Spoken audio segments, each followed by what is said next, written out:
So, welcome back to the podcast. I'm super excited to have my dear friend Marie Birsch. Marie Birsch. I have to remember to say it that way because she is freshly married, which is very exciting. We might talk about that today. And Marie is the founder and owner of Vibrant Life Consultings. She's a licensed pastor, a brain spotting practitioner, and she helps her and clients experience like the full love of Jesus, which is my absolute favorite thing about her is that she just is always connecting people back to the Lord, and it's just so good. So I am so excited to have you here today, Marie. So welcome. Yeah. Thank you so much for having me. I'm excited. Yes, the Lord has brought our lives together over the last few years, and there's just like this incredible synergy that has happened. And there's so much overlap in what we do, but there's so much beauty in it hmm because we each have our strengths within it. And I Yeah. just love it. But today we're going to talk about some specific gifts that you carry. And the Lord has just downloaded just amazing insight into your feeler gift and your seer gift. So why don't you just talk about that, like from the beginning? Like when did you first know that maybe you carried something that other people didn't have? Yeah. I mean, as a kid, I just knew I was really sensitive. And Yeah. sometimes that was seen as positive, but a lot of times as a kid, you hear the negative of like, oh, you're too sensitive, you know? Yeah. Hmm. And so I think I just saw it more as a negative.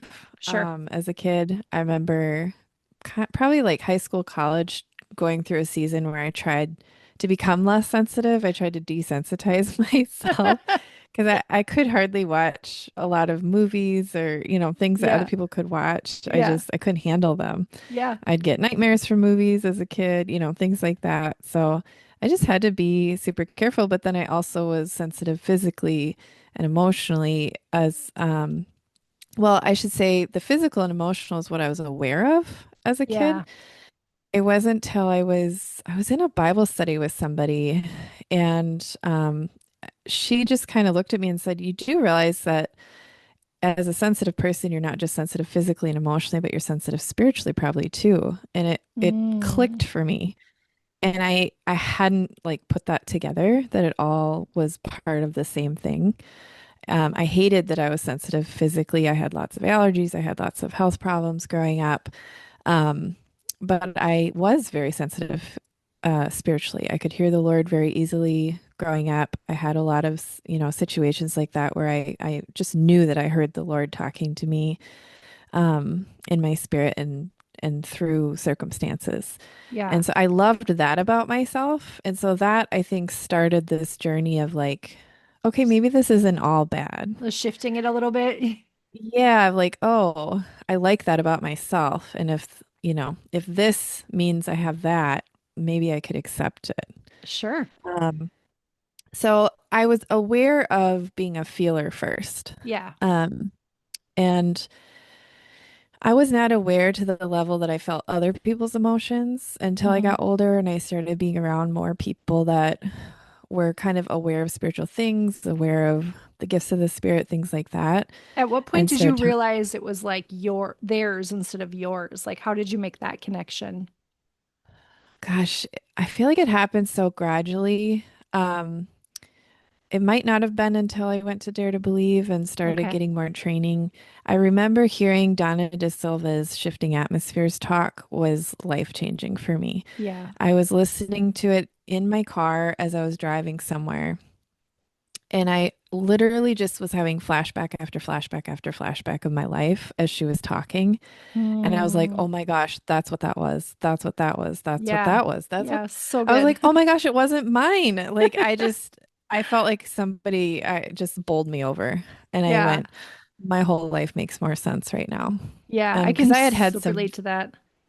I had had some very weird experiences that I didn't talk to anybody about because I did Mm, not know what to do with them. yeah. And I was like, people will think I'm nuts if I share this, Yeah. you know? And so then I think around that I got curious. And here, I'll show you. This is what happens when I get curious. She's got this stack of books, which I can totally relate to. My whole office is covered in So, stacks. yeah, I was like trying to figure myself out. Now I understood it maybe had a name, Hmm. or of a gifting, like being a feeler, being a seer. And again, I only thought I was a feeler, but I also was learning about this gift called being a seer.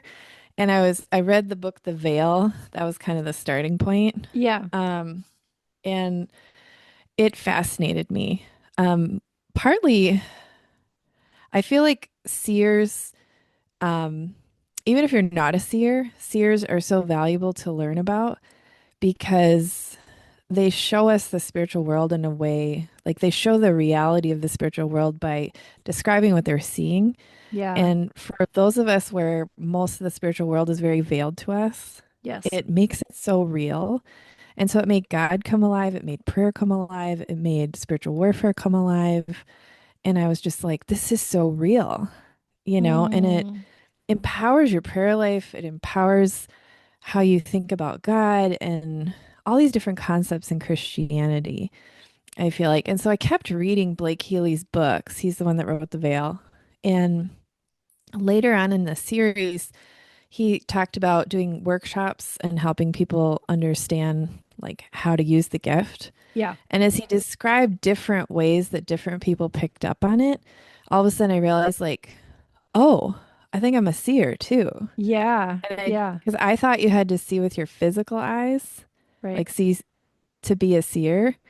And I usually see it in my imagination or in my mind's eye, we call it, like where your eyes are open and you're seeing something that like you're seeing it in your imagination. Yes. You're not seeing it in the real world, but you're seeing it Yes. in your It's almost like imagination with a your eyes open. it's almost like a flash of a movie screen. That's Yeah, how, or at it's least like that's how I a see it. it's like seeing a picture from your imagination with your eyes open in Yeah. the real world. So So good. you're not seeing it, but you're seeing it. I Right. don't know how it's hard to put words to these things. So, Yeah. Yeah. um, But when you have it, you're all of a sudden realizing, oh wow, I've had that too, right? But it's so yeah, and fast. I just thought I had a really vivid imagination growing up, and I would dismiss most of it Yeah. and just be like, "Well, that was interesting," or "Why am I thinking about this right now?" You Right. know? Mm-hmm. Um, but as I started to um like think about the possibility that maybe I had this gifting, I started to be like, okay, I'm just gonna not dismiss these things and go with them and see what happens. Oh, that's And I good. started realizing I was seeing spiritual things and that it was super helpful Yeah. information. Yeah. What's the craziest thing you've seen Oh, geez. Well, let or me say felt? this first. Let me say this first. I did not want to talk about this topic when the Lord for like I was reading all these books to learn about myself. I was Sure. not necessarily sharing it with a lot of people unless I found out that they were too. Then I would talk openly with them about it. Hmm. And then the Lord was like, I want you to teach on this. I was like, how about no? Like, I don't want to be that weird person in Christianity, you know? But I never win those arguments with the No, Lord. we So, never do we? um, so I was like, okay. So I started teaching on it, and what I was amazed at how many people came out of the woodwork of Yeah. having these giftings. Right. And what I saw is, oh my gosh, we need to talk about this in the body of Christ.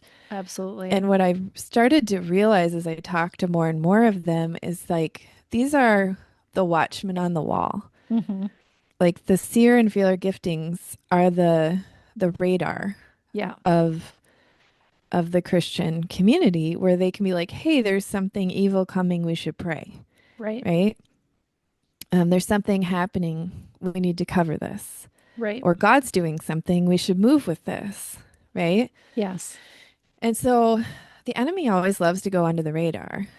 And so if you can like think war, if you can knock out the radar, you can go under the radar. Nobody knows you're coming and it's a Yes. sneak attack. Yes. And so what does he do with seers and feelers is he tries to knock out the gifting. And so either it's by getting you to think it's a curse, by getting you to think it's bad, or Mm. getting Which people which a lot of to, churches, quite frankly, are mimicking that sentiment. yeah, like a lot of churches don't understand it. They think it's demonic. They relegate it all to New Age. Yep. And they think that you only see that if you've opened up a door to the demonic. And that's not true. Right. It's a gifting from the Lord. It's talked about in the Old Testament.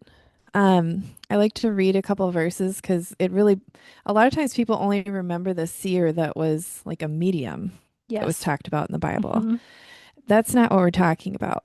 Um, Samuel 9:9 says, formerly in Israel, when a man went to inquire of God, he used to say, come and let us go to the seer, for he who is called a prophet now is formerly called a seer. And then Chronicles 29:29 says, now the acts of King David from first to last are written in the Chronicles of Samuel the seer, in the Chronicles of Nathan the prophet, and in the Chronicles of Gad the seer, which is Mm. interesting because those three people all had kind of the same function, Yeah. but one's called a prophet and two are called seers. And Right. my guess is it's because of how they picked up the information that came to them. Yeah. Two of them probably saw it visually, one of them probably just got it more through An inner hearing words knowing. or Yeah. inner knowing from the Lord.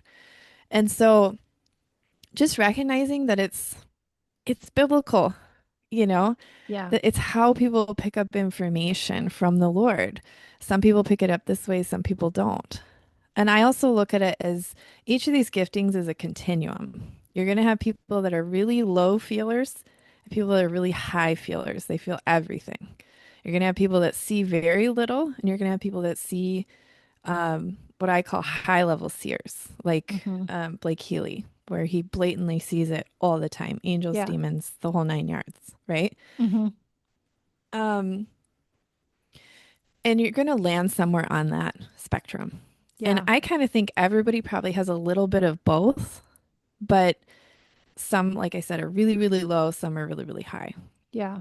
Yeah. And Um, I think we can easily shut it down to like for me, I know growing up, like I would see and know things and that was like shut down so quickly because it was just believed in my family right. that that wasn't from the Lord.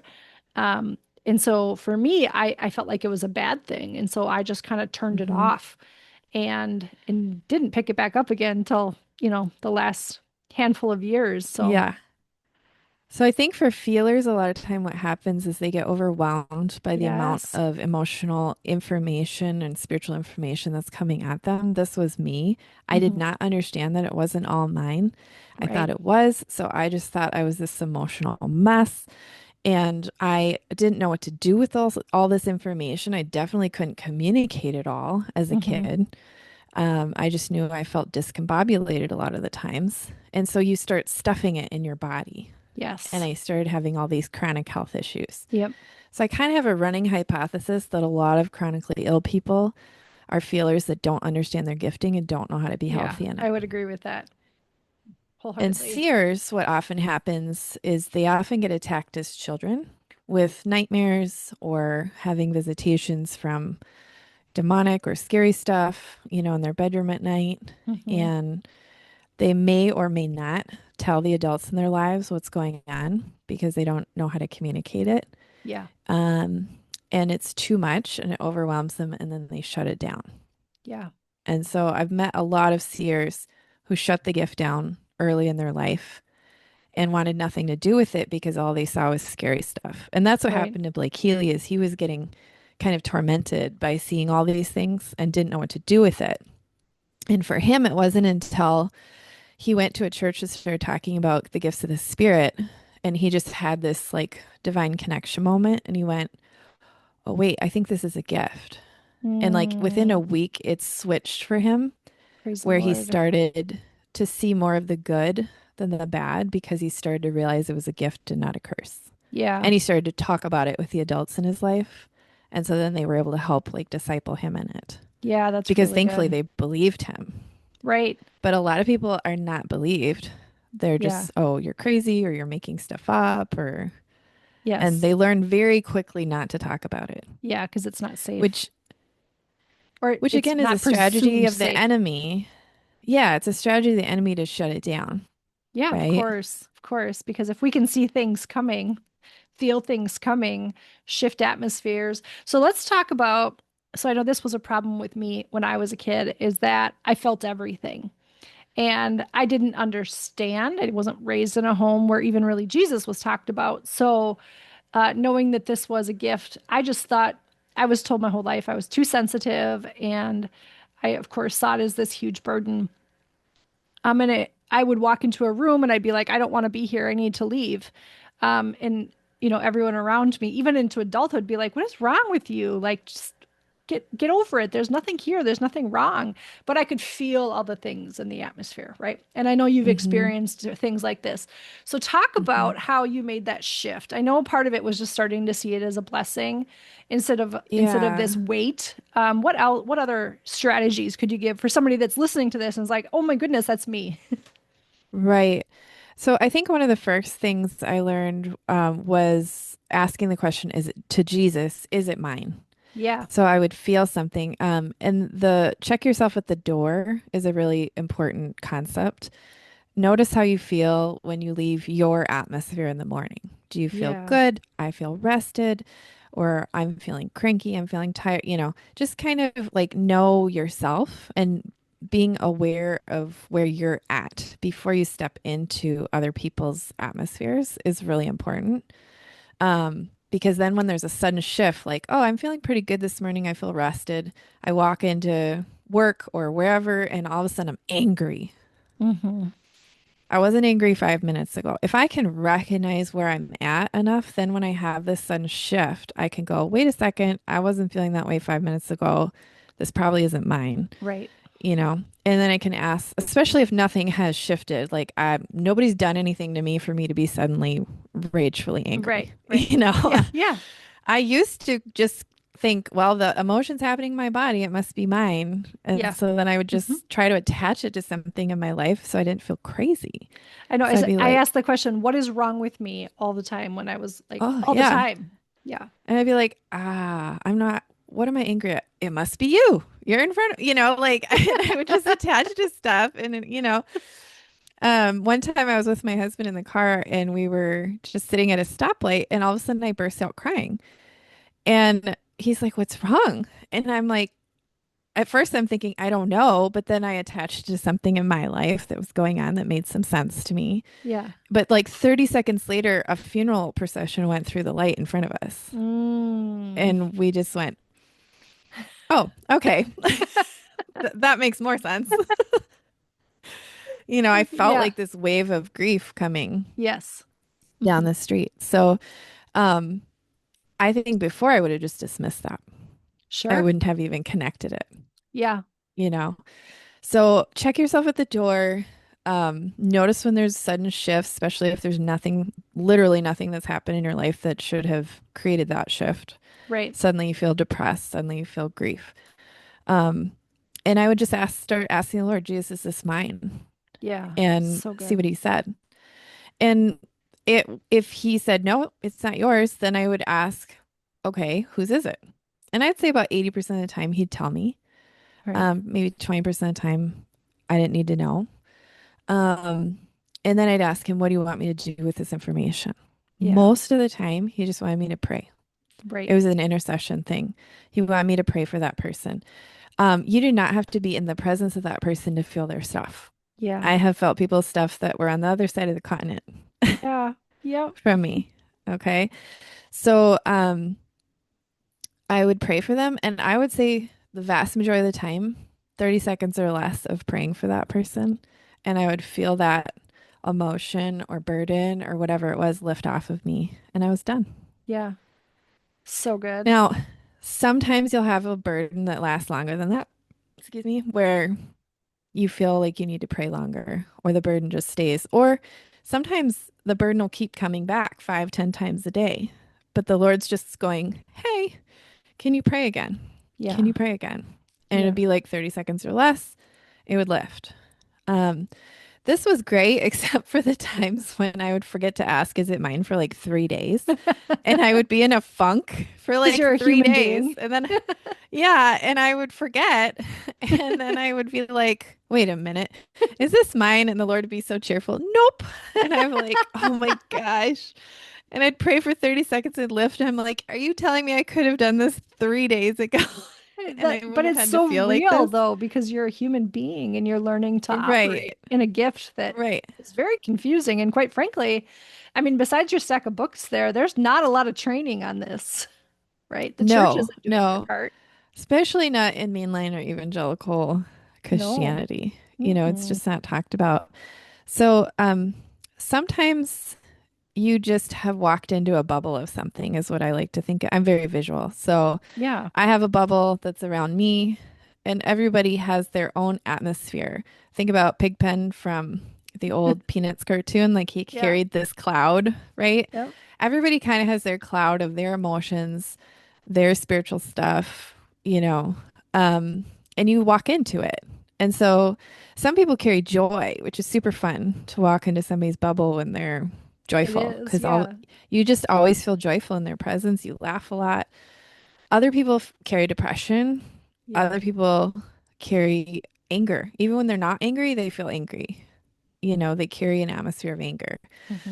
Um, and so there's times where I've walked into somebody else's bubble and I start coming under it, Yeah. and I start um, doing the thermostat versus thermometer thing. So you start off being a thermometer, everybody does. A thermometer reads the temperature and displays it to you. Yes. Okay. So I walk into somebody's bubble who carries anger and sarcasm, and all of a sudden, sarcasm starts coming out of my mouth. And I have cut that out of my vocabulary. I don't usually talk that way anymore. Yeah. And I'd be like, whoa, what is happening? And then I realized, like, oh, I'm around this person that carries a lot of sarcasm. Mm. So I have to step back emotionally, be like, okay, that's not mine, kind of push it out of my bubble and become aware. I can pray for them. But sometimes it's just, oh, that's not mine, and push it out of your bubble. It Yeah. just got in your bubble and it's not yours. So, other times what you can do is pray the positive opposite. And so, let's say you encounter somebody with depression, you start to kind of feel it, and you can just be like, Lord, just release joy over them, release peace over them, release comfort, whatever the Lord prompts you to pray, that's the opposite. Because the Yeah. positive opposite could be 10 different things depending on the person and the situation Right. for what they need. But I call that like anti-missile. Like, like if there's planes flying and there's a missile going after it, they'll shoot stuff out of the back of the plane to make the missile blow up before it hits them. Yeah. That's what I see praying the positive opposite is. It throws this stuff out the back, and what the enemy's trying to get on you just blows up and it doesn't So hurt you. good. So good.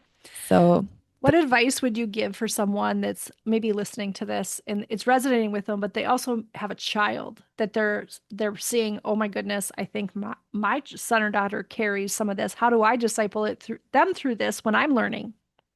yeah, absolutely. So, children with this gifting are often what I call the canaries in the cage. So, the canary in the cage, that whole saying came from miners where they'd be deep down, they'd put a canary up in the top of the room they were in because canaries sing constantly. And if the air started to go out of the room, the canary would be the first to die and fall over and Right. stop singing. They would hear that shift and have time to get out of the room, right? Hmm. So, unfortunately, the feelers are your canaries in the cage. They're going to fall over first. Okay. They're going to get affected by whatever's going on in the atmosphere first, and they're going to display it to you. Yes. So with children, this often looks like them freaking out Hmm. or getting really sad, starting to display whatever is going on. So an Yes. example, I've nannied for like 6 different families. And I had this little boy who was very kind, very nice, all of a sudden started saying negative things about my body to me. Mm. And I was like, where is this coming from? Like, is he learning it on the playground? Like, what's happening? So I was like correcting him. And I was talking to a friend about it who is also a feeler seer. And she goes, Marie, I think he's picking up on your atmosphere because you're having some body image issues. And I was like, oh, you're right. Oh, yeah. Yeah. And he was reading it and displaying it to me. So I did some work with the Lord and this friend, like doing some prayer around my issues and Yeah. dealing with my insecurity. He never said another word after I dealt Wow. with my stuff. So powerful, man. Like it was just gone, you know? And I saw that happen many other times with kids where they just display what's going on. So watching for sudden changes in behavior or actions that are not like their character. I had another kid that I was talking to his mom and I had to tell him no for something. And he got mad and tried to, like, out of the corner of my eye, I saw that he tried to kick me. which is not his character, was not his normal. Sure. And his mom saw it and was like mortified and pulls him out of the room. And as she's pulling him out of the room, I was like, wait a second. He was just around this other kid who does carry that Mm, and does act like that. And I was like, it's not his. She and I understood this stuff. And so I could talk like that to her, yeah. you know? Hmm. And so she just went, oh, you're right. And so she kind of mildly told him, don't do that. But then Yeah. she just prayed to brush him off. Yeah. And brushing off prayer is as simple as anything not of the Lord and not of me, get off in Jesus' name. Yes. And, fill me with the Holy Spirit. Yes. That's it. I mean, there's page-long brushing off prayers out there, but I like being succinct. So I think it works. Yes. And And so I would just, feelers will feel that when they do that prayer, they'll feel it lift off. And so yeah. if that resonates with you, do that prayer right now because you Oh, will feel yeah. the shift immediately. I'll never forget when I taught my kids how to do it and they're like, "Oh, that feels so much better." And Yeah. you could feel a And change that's the thing immediately. is with kids, they don't have a junior Holy Spirit. So teach them from a young age that they have this gifting and then Mhm. teach them how to deal with it. Yeah. Like, hey, let's pray a brushing off prayer. When they're little, you do them for them. Then you start to do it with them. And then you start to encourage them to do it while you're in their presence. And then Yeah. eventually they start doing it on their own, Right. you know, Yeah. Hmm. because they understand, they feel the difference. The feelers, feel it. The seers see it. They see that it works. Right. You don't have to convince them, Hmm. you know, you just have to teach them it's a gift. When they're really little, you can pray protective bubbles around them in certain situations. Like if you know you're going into an intense situation and you have a kid who's a feeler, you can pray a protective bubble around them, like, Lord, protect them so they don't feel all the intensity of this because they know it's going to be a hard situation, Yeah, that's you really know? good. What about teens that are like, they're past the little kid stage? They're learning how to be the adults, but they can't always articulate or be communicated to like adults yet. They're kind of in that messy in between stage. Do you have any specific advice for that age group? I think, again, it's just talking about it. Um, and probably when they're not around other people because they might be embarrassed by that, Right. Yeah. and they don't want to be seen as different. But what helped me a lot was just talking with other people who had these giftings and putting language to it. Because Right. somebody else would say, oh, I see like this. And they would finally put words to something that had happened to me, but I had brushed it off and ignored it because I had no language for it. Right. And so if you can give them language, that's huge for them being able to know what to do with it, Yeah. because then they'll connect with it because they're experiencing it. They just don't know what the heck to do with it, you Right. know? Hmm. Um, and so one of the things I encourage feelers to understand is the Lord will use your body like a whiteboard and he'll write stuff on it. Yeah. Okay. And so you'll feel stuff in your body, physically, emotionally, or even spiritually, as like pains in your body sometimes, or energy, or emotions, anger, sadness, grief, those different things can come up. And if you can think about it metaphorically, because feelers and seers will pick up on things very metaphorically sometimes. Yeah. Like I'll be in a situation and all of a sudden my shoulders start to hurt. I didn't do anything to my shoulders. Nothing has happened in the last 5 minutes that my shoulders should hurt. And I'll suddenly have shooting pain sometimes. Like, not Yeah. always, but sometimes I'll have intense pain. And I'm like, what is going on? you Right. know? Yep. And I started learning to pay attention to it and learn that it was the Lord communicating something to me. Now, again, sometimes it's mine, sometimes it's somebody else's in the room, Hmm. right? Or not in the room. Um, but all of this, you have to learn and teach your kids how to just start asking questions and Mm, getting so good. curious rather than being scared by it. I was scared by it before. Like, oh no, why is my body hurting again for no reason? Right. You know? Yeah. Or what did I What do wrong? That was the question I always asked. What did I do now? Like mm-hmm. I always Yeah. internalized it. Yeah. And so teaching people to have curiosity. Here's an example. I went to the state fair with a friend and we were like walking into the fair. We hadn't eaten anything, we hadn't done anything. And all of a sudden I have a stomach ache. And I'm like, I didn't have a stomach ache 5 minutes ago. I haven't eaten anything. And so I got curious and I started looking around like, where am I? What's around me? And I realized we were walking right by the haunted house. I was like, oh, Mm, that makes total sense. Just kind of pushed out of my bubble, prayed for the people in there, and yeah. moved on. Stomach ache went away.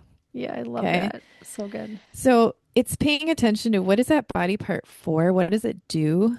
And learning to think metaphorically. So the example of the shoulders, a lot of times it's carrying burdens you're not supposed to be carrying. Hmm. Okay. We use that part of our body to carry stuff. Hmm. So if it's mine, maybe I'm thinking about some responsibility and taking it on that I don't need to be taking on. And I just need to offload that to the Lord and be like, oops, sorry, I picked this up. It's not really mine to carry. I give it to you. Yeah. Or maybe somebody I'm in the presence, like I work one on one with clients. So sometimes I start feeling stuff in my body that's the Lord giving me clues of what's going on with them, Yeah. which is super fun. Some sessions, the whole session is just me having body pains and then asking the Lord about it and going with it. Yeah. Yeah.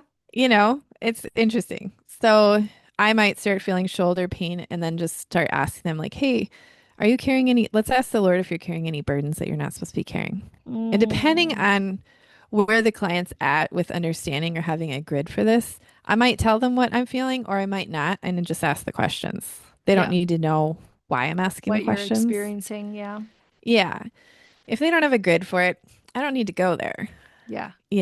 I think that's the important thing for feelers and seers too is you can communicate about this stuff no matter the grid of the person in front of you. You just might modify a little bit what you're sharing and Hmm. how much, Yeah. you That's know, so good. And the Lord will give you wisdom to know when and what to share as well. Yeah. 100%. Yeah. So in terms of, so my whole brand is learning how to regulate our nervous system and just really live in peace, Hmm. right? So I know Yeah. before I learned to carry this gift, I did not have any peace in my life. I had not been raised in a home where there was any peace, and Hmm. it became abundantly clear to me when I went to college, just getting out of that atmosphere was massive for me. But if somebody is a seer or feeler and they don't know how to carry it, talk about how learning to carry it can just help bring that level of peace maybe that they haven't experienced before. Yeah. I think for one thing, what comes to my mind is when you start to understand it's a gifting, when you start to understand not everything's yours, Yes. there comes this piece of like, oh, there's not something horribly wrong with me, right? Right. There's actually a reason for why these things happen. Um, you have somebody you can go to, Jesus, to ask those questions of and get answers and get coaching and help, or come and get coaching. I love to help coach people with this, that have this gifting so they can have a better understanding of how to live with it and not have it crush them, Yes. So because good. it can be crushing. And then you start to understand the process of what I call sorting, which can be exhausting. Let's be honest. You're getting all this information. I say people with this gifting is like have a huge satellite on their head and they're just Hmm. constantly getting all this information. And you're kind of constantly having to be in this place of sorting of like, oh, what was that? Is it mine? What do I do with that? Do I need to pray? Oh, push that out of my bubble. Like there's this process that you learn how to do that um it does get simpler. It's not always easy. Let's put it that way. Yeah. You start to understand what to do with it, how to offload it when you walk out of difficult situations, how to brush off. Because if you don't brush off and you just keep accumulating all this stuff, it builds up into chronic illness, into a Yes. nervous system that's like completely hypervigilant. And Yes. you're just like, when's the next thing going to happen? Yeah. And I see a lot of people with this gifting start isolating Yes. because I didn't like malls growing up. I still don't like malls. I think the reason, now that I understand myself better, it's too many atmospheres all Right. together. I feel the same way when I go into the city. Like Yeah. in downtown city, any downtown, I get overwhelmed by it. So, Yeah. There's just so many atmospheres and things happening, and it's just like it's noisy, kind of.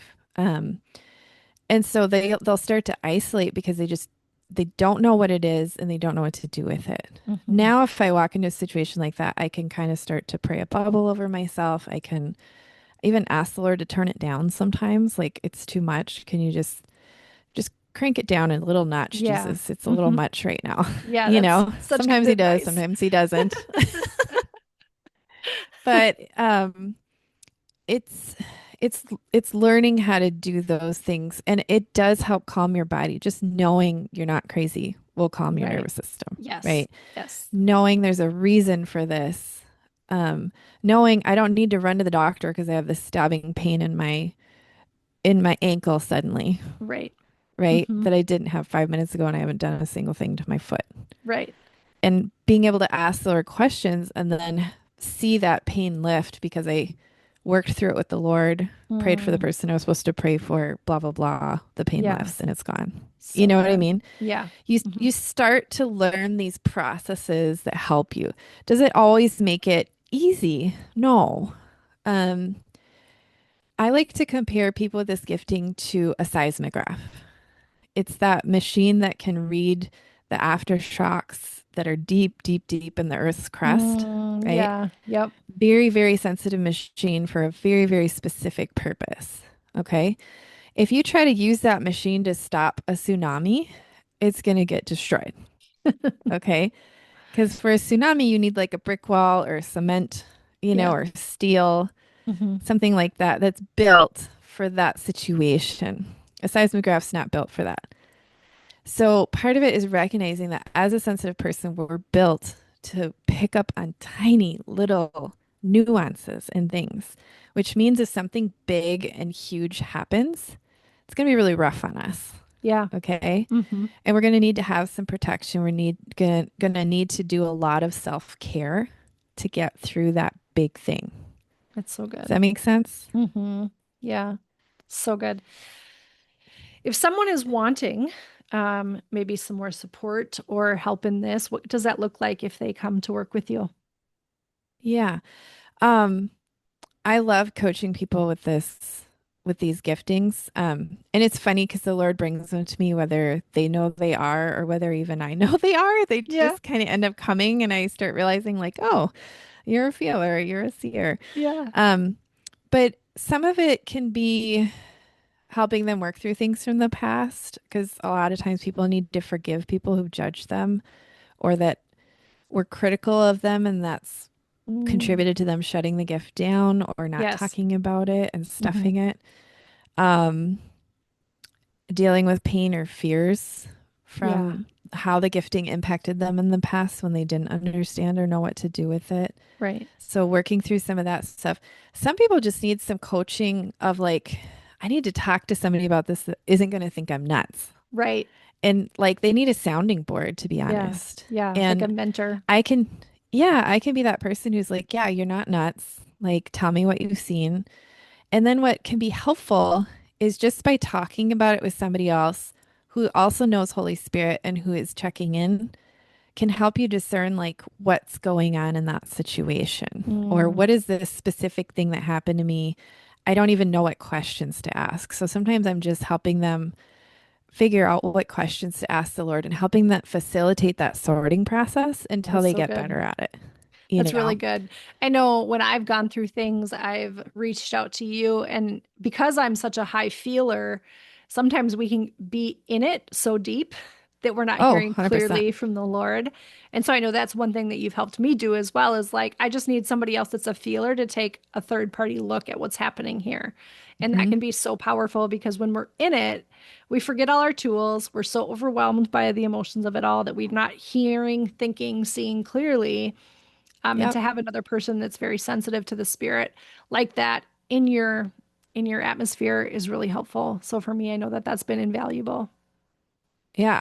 100%. And um you asked me earlier, what are some of the things I've seen or what does this look like? Do you mind if I Yeah. kind of cover Yeah. that a little Yeah, bit? please do. Um, is how it kind of started for me was seeing people. Would think I was seeing people out of the corner of my eye, like standing somewhere. And I would Mm, look and there's nobody standing there. And I started talking to my friends who were seers and like, what is that? Um, and they would be like, well, that's usually angels. And that's how it starts. You just start to think you see a guy out of the corner of your eye. An right. example of this that confirmed it for me is I used to work downtown in a bad area of town. I'd had my car broken into, And ever after that break-in, I prayed that God would put an angel by my car to protect it while I was in work. Yeah. Love it. And my friend who was a seer, one day when I was telling her this whole thing I was seeing, she goes, "Oh, it was like the other day. I saw you get out of your car and I thought I saw a guy standing on the other side of your car." And I looked again and there was nobody there.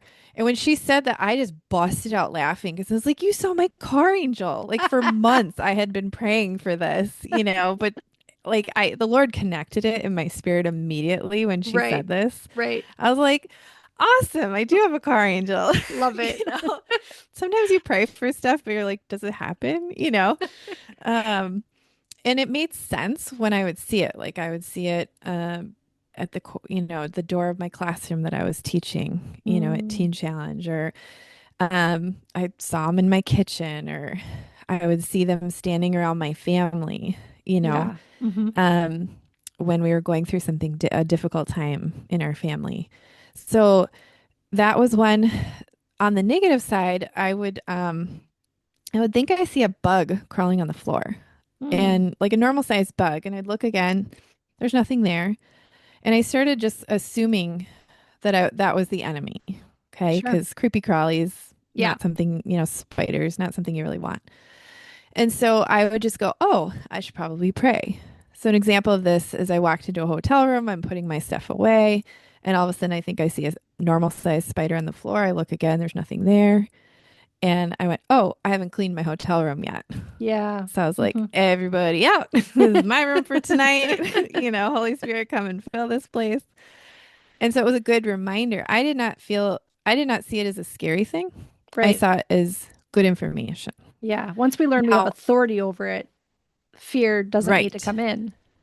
So when people are afraid of this, and I have people who I have this video on my YouTube of helping feelers and seers thrive in their gifting.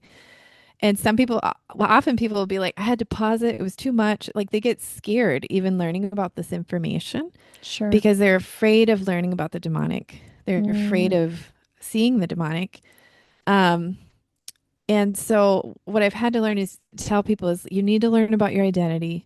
You need to learn about your authority and you need to lose your fear of the demonic. yes. Not because you shouldn't go play in their playground. 100%. You should not go play in the enemy's playground. Absolutely. Yeah. Okay. You are not bigger than the enemy, but you plus Jesus is always bigger than the enemy. Right. So if we step outside of God's plan or God's protection and we're messing with the demonic, bad, bad, bad, bad. Don't do that. Okay. But if you're within God's protection, you're within what he wants you to be doing and you're encountering the demonic, you always have authority to be like, get out of town. Like, Mm, no, you so don't get to good. be in my life. And once I had to go through those experiences of getting over my fear of the demonic and having the Lord break that off of my life and break these lies off of my life that the enemy was somehow bigger than God. Right. Um, and once I lost that fear and stepped into my full identity in the Lord, stepped into my authority and what that means, and that I can tell him to take a hike, then it's way, way less scary. When I see the demonic, um, it doesn't scare me. It's like, it's just information. Right. Right. And I know what to do with it because I know how to handle spiritual warfare. The Lord has taught me those things. And so I go into like more like warrior mode Yeah. of like, oh, I need to pray. I need to get intercessors on this or whatever. I Right. don't feel fear. Love it. Love it. That's Yeah. so good. Yeah. Any last thoughts for anybody that's listening to this? Any suggestions of, maybe they're not ready to come see you, but maybe they want to read about it? Like I know you mentioned the one book, but you have a whole stack there. What are your favorites? Yeah. What I usually tell feelers to start with is the The Mystery of Spiritual Sensitivity by Carol Brown. And her second book is called Highly Sensitive. Just buy both of them, read them. It's super helpful. Um, on the seer side of things, buy The Veil, Blake Healy. He has 4 books. Just buy them all. Just read them all. Love it. They're super helpful. If you're more heady and you like to know all of the Greek and Hebrew and, the deep, deep theological, James Gall has a book called The Feeler and a book called The Seer, and he goes through all of that in great Wow. depth. That's to get biblical And accuracy in case you're wondering why somebody would do that because the originals are written in Greek oh, and Hebrew. Yeah. Yes, yeah. Um, and Shifting Atmospheres by Donna Da Silva Yeah, was that one's just so good. her her audio of it that's on YouTube is super helpful, but then the book would go into more depth, you know. Awesome. Yeah, So those are great starting points for people. Just perfect. learning about it helps take away some of the fear too. So good. And then where can people find you if they want to reach out and meet with you or find your YouTube channel? Where can they find you? Yeah, so if they go to vibrantlifeconsulting.com, that's my website. If they click on the book now, they can book a free 15-minute consultation with me to ask any questions they might have before Amazing. booking. They can find me on YouTube under Vibrant Life Consulting as well. Very Hmm. good. Well, thank you Yeah. so much for coming on today and sharing all your knowledge. I learned so much from you in this topic. I'm grateful that you're talking about it because we need seers and feelers to fully step into their gift and stop watering them down or turning them down because, Mhm. like you said, they're the radar for what's going on in the world and in the atmosphere, and we need them. So, Well, if we don't talk about it and we relegate it all to the demonic, we end up losing them to the new age yeah, because the new age goes, that's a gift. We'll teach you how to use it. right, And then they start using it for the wrong kingdom. right. You know, Yeah, and it's it's such a still counterfeit. gifting. Yeah. So we want him to use it for God's kingdom and for his good. Yes, so Yeah. good. So good. Well, I will Hmm. link all of these things in the show notes. If you're listening and you want to find Marie or any of the books that she recommended, I'll have all those in the show notes. So thank you for joining us today, Marie, and thank you for joining Yeah. listeners. We'll see you next Thank time. you. All right.